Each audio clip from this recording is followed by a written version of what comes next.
क्या ऐसा होगा कि भविष्य में कार को चलाने के लिए ना तो पेट्रोल की जरूरत होगी और ना ही डीजल की और ना सीएनजी की, बल्कि ये कार उस ईंधन से चलेगी जिसे पानी कहते हैं, नहीं ना? लेकिन ऐसा भी हो सकता है। आइए आज आपको बताते हैं, इसीलिए बने रहिए हमारे साथ वीडियो के आखिर तक। आत्मनिर्भरता की ताकत ने पूरी दुनिया को हिलाकर रख दिया है। जी हाँ दोस्तों, भारत ने एनर्जी सेक्टर में ऐसी तकनीक डेवलप कर ली है जो एनर्जी सेक्टर का पूरा नक्शा बदल कर रख देगी। अब अरब देश की मोनोपोली नहीं चलेगी। अभी तक इन देशों ने अपनी उंगलियों पर पूरी दुनिया को खूब नचाया, लेकिन भारत के इस कदम से यह देश खुद नाचने को मजबूर हो गए हैं। दोस्तों, पूरी खबर क्या है? दरअसल दोस्तों, भारत अब कुल ऊर्जा जरूरत का 45% हिस्सा दूसरे देश से इंपोर्ट करता है और क्रूड ऑयल खरीदने में भारत की फॉरेन करेंसी खर्च होती है, जिससे भारत की इकोनॉमी पर बड़ा असर पड़ता है। लेकिन अब यह पैसा विदेशों में नहीं जाएगा, क्योंकि भारत ने आत्मनिर्भरता को मद्देनजर रखते हुए एनर्जी सेक्टर में एक ऐसी तकनीक बना डाली है जो भारत को मालामाल कर देगी। इस समय भारत हर सेक्टर को छोड़कर एनर्जी सेक्टर में बड़े शिद्दत से जुड़ गया है, क्योंकि एनर्जी सेक्टर का 8% हिस्सा अकेले पेट्रोल कवर कर चुका है। यह इसलिए क्योंकि हम इतने आदी हो चुके हैं कि अभी तक पेट्रोल डीजल के अल्टरनेटिव के बारे में सोचते तक नहीं। लेकिन जब अरब देशों ने धोखा देना शुरू किया तो भारत की अक्ल ठिकाने आई। अब तो आलम यह हो गया है कि फ्यूचर को देखते हुए भारत ने सही समय पर बड़ा डिसीजन लेते हुए एनर्जी सेक्टर से पेट्रोल डीजल को बाहर कर दिया है, क्योंकि पेट्रोल डीजल ने नाक में दम कर रखा है। पॉल्यूशन इस कदर बढ़ गया है कि धरती का जीवन काफी हद तक काम कर दिया है। लेकिन भारत की यह तकनीक 145 करोड़ भारतीयों के लिए वरदान साबित होगी। तो दोस्तों, आगे वीडियो में जानेंगे कि यह कौन सी तकनीक है जो पानी से पेट्रोल को तैयार कर देगी। अब एक नए सेक्टर में भारत ने अरब की नींद हराम करना शुरू कर दिया है। वर्तमान समय में भारत के पास दुनिया की चौथी सबसे बड़ी तेल रिफाइनरी कैपेसिटी मौजूद होने के बावजूद भी भारत पेट्रोल डीजल का नामो निशान मिटाने में जुट गया है, क्योंकि भारत जिस तरीके से हाइड्रोजन फ्यूल सेक्टर में लगातार तेजी से काम कर रहा है, इससे यही लगता है कि भारत के पास दुनिया की सबसे बड़ी हाइड्रोजन फ्यूल प्रोडक्शन कैपेसिटी होने वाली है, जिससे एल रिफाइनरी इंडस्ट्री को बड़ा झटका लगने वाला है। अभी भारत के पास जो दुनिया की सबसे बड़ी रिफाइनरी है वह है जामनगर रिफाइनरी। इसे रिलाय इंडस्ट्रीज ऑपरेट करती है, जिससे एक दिन में करीब 1.2 मिलियन बैरल कच्चे तेल को रिफाइन किया जाता है। इससे आप अंदाजा लगा सकते हैं कि इस इंडस्ट्री को कितना नुकसान होने वाला है। अब यहाँ पर समझने वाली बात यह है कि जिस तरह क्रूड और हाइड्रोकार्बन के बीच में रिफाइनरी बहुत इंपॉर्टेंट रोल प्ले करती है, अगर रिफाइनरी नहीं होगी तो क्रूड नायल को एक्चुअल पेट्रोलियम प्रोडक्ट में कन्वर्ट करना नामुमकिन है। लेकिन पेट्रोल डीजल होगा ही नहीं तो इन इंडस्ट्री का काम क्या?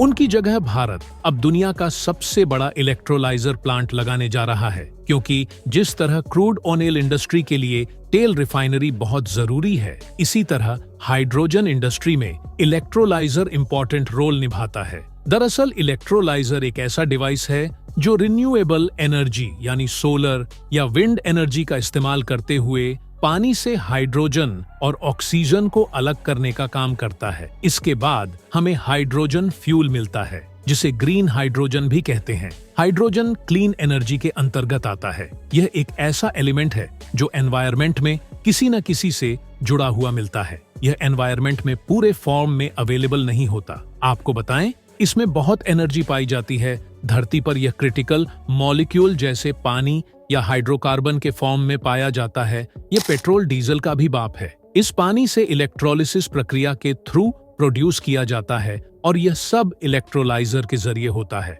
सबसे खुशी की बात तो यह है कि पेट्रोल डीजल के जलने पर पोल्यूशन निकलता है, लेकिन इसके जलने से पानी ही निकलता है। अभी तक भारत इलेक्ट्रोलाइजर दूसरे देशों से इंपोर्ट करता था, जो काफी महंगा पड़ता था, जिससे भारत के पास इलेक्ट्रोलाइजर का स्टॉक लिमिटेड था। इसलिए भारत बड़े स्केल पर हाइड्रोजन प्रोड्यूस नहीं कर पा रहा था, लेकिन भारत इसे बनाने की कर पा रहा था। लेकिन भारत ने इसे बनाने की एक ऐसी तकनीक खुद डेवलप कर ली है जो दुनिया का सबसे सस्ता इलेक्ट्रोलाइजर बनकर तैयार कर देगी। दरअसल आज एक ऐसी रिपोर्ट निकलकर सामने आई है जिससे यह सारी चीज क्लियर बताई जा सकती है कि भारत फ्यूचर में दुनिया का सबसे बड़ा इलेक्ट्रोलाइजर प्रोड्यूस करने वाला देश बनने वाला है। रिपोर्ट के मुताबिक 7 जुलाई 2023 को भारत की solar energy corporation on off India की तरफ से 1.5 गुना के इलेक्ट्रोलाइजर मैन्युफैक्चर करने के लिए कुछ कंपनी को इनवाइट किया गया था, जिसमें करीब 21 कंपनियों ने पार्टिसिपेट किया।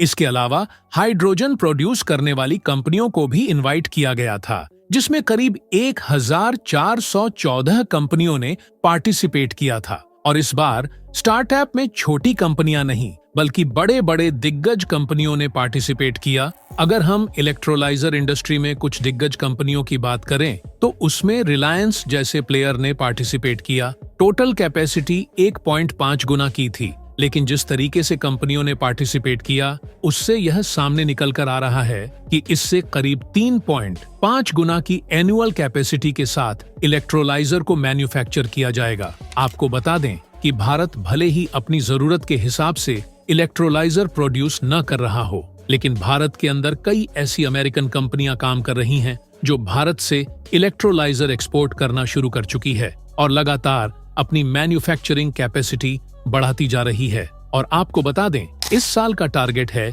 कि भारत के अंदर करीब 45 लाख टन ग्रीन हाइड्रोजन को प्रोड्यूस किया जाए। इसके लिए इलेक्ट्रोलाइजर सबसे के जरूरी डिवाइस मानी जाती है कि इससे करीब 3.5 गुना की एनुअल कैपेसिटी के साथ इलेक्ट्रोलाइजर को मैन्युफैक्चर किया जाएगा। आपको बता दें कि भारत भले ही अपनी जरूरत के हिसाब से इलेक्ट्रोलाइजर प्रोड्यूस न कर रहा हो, लेकिन भारत के अंदर कई ऐसी अमेरिकन कंपनियां काम कर रही हैं जो भारत से इलेक्ट्रोलाइजर एक्सपोर्ट करना शुरू कर चुकी है और लगातार अपनी मैन्युफैक्चरिंग कैपेसिटी बढ़ाती जा रही है। और आपको बता दें, इस साल का टारगेट है कि भारत के अंदर करीब 45 लाख टन ग्रीन हाइड्रोजन को प्रोड्यूस किया जाए। इसके लिए इलेक्ट्रोलाइजर सबसे जरूरी डिवाइस मानी जाती है। भारत एक ऐसी लोकेशन पर है जहां पर साल के 365 दिन धूप पहुंचती है और इसीलिए भारत के लिए सबसे ज्यादा ग्रीन हाइड्रोजन प्रोड्यूस करना बहुत इजी है। तो इसी एडवांटेज के साथ भारत के अंदर $1 बिलियन की इन्वेस्टमेंट आ रही है। इसके अलावा दुनिया के कई देशों ने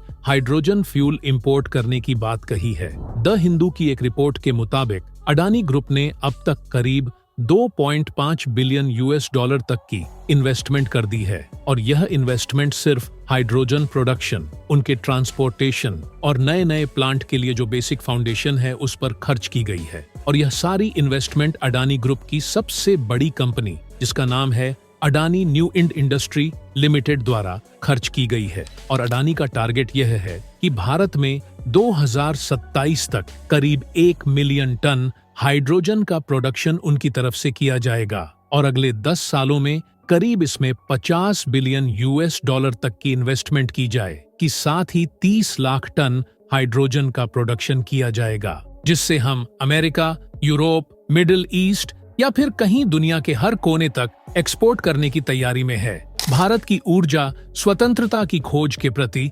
BPCL की प्रतिबद्धता को रेखांकित करता है। इस इलेक्ट्रोलाइजर का स्थानीय स्तर पर निर्माण करके BPCL ऊर्जा क्षेत्र में देश की आत्मनिर्भरता में सक्रिय रूप से योगदान देता है, जिसमें हरित हाइड्रोजन उत्पादन में प्रगति पर प्रकाश डाला गया है। इस पहल का उद्देश्य हाइड्रोजन क्षेत्र में भारत की स्वदेशी क्षमताओं को उजागर करना है, जिससे टेक्नोक्रेट और उद्योग हितधारकों की महत्वपूर्ण रुचि पैदा हो रही है। तो दोस्तों भारत को जल्द से जल्द इलेक्ट्रोलाइजर प्रोड्यूस करना शुरू कर देना चाहिए। दोस्तों, आप अपनी राय कमेंट में जरूर बताइए और अपने दोस्तों तक इस वीडियो को शेयर करें ताकि उन्हें भी जानकारी मिल सके। और वीडियो अच्छा लगे तो वीडियो को लाइक और जाते जाते चैनल को सब्सक्राइब करना बिल्कुल ना भूले। मिलते हैं किसी और वीडियो के साथ, तब तक के लिए धन्यवाद।